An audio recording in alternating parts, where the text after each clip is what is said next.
দেৱবাদ্য ফুল বাঁহী তালৰ শব্দত মুখৰিত হৈছে এতিয়া সত্ৰৰ প্ৰাংগণ। চালি নৃত্য, কৃষ্ণ নৃত্য, ঝুমুৰ নৃত্যৰ লগতে ফুলৰ প্ৰশিক্ষণ গ্ৰহণ কৰিছে আজি নৱপ্ৰজন্মই। আউনীআটী সত্ৰৰ সত্ৰীয়া ঐতিহ্য আৰু আধ্যাত্মিক কলা নিকেতনত অনুষ্ঠিত কৰা হৈছে সত্ৰীয়া নৃত্য আৰু ফুল পালনৰ 10 দিনীয়া কৰ্মশালা।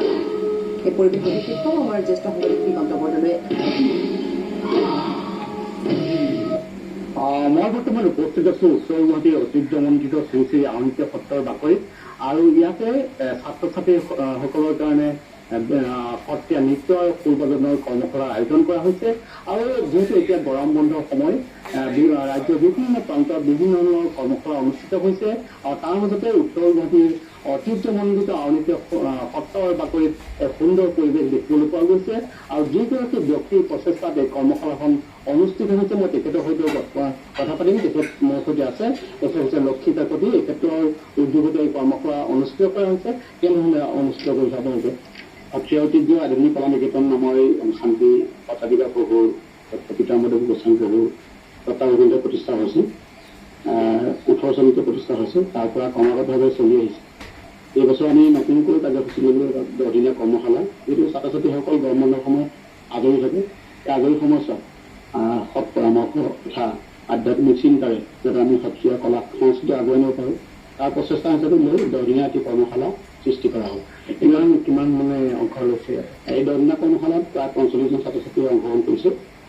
খোলবাদনৰ আছে আৰু সত্ৰীয়া নৃত্য আছে। নিশ্চিতভাৱে সত্ৰীয়া নৃত্য আৰু ফুল বাদন যাতে বিশেষকৈ নৱপ্ৰজন্মই যাতে শুদ্ধভাৱে তেওঁলোকে আয়ত্ব কৰিব পাৰে, তাৰে এক প্ৰচেষ্টা হিচাপে ইয়াতে কৰ্মশালা অনুষ্ঠিত কৰিছে। আৰু দেখিছোঁ ছাত্ৰ ছাত্ৰীসকল এনেধৰণে সাজু হৈ আছে। আহক আমি নৃত্যৰ মাজলৈ যাওঁ।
দিগন্ত প্ৰতিনিধি আপোনালোকে জনাইছো অৱশেষত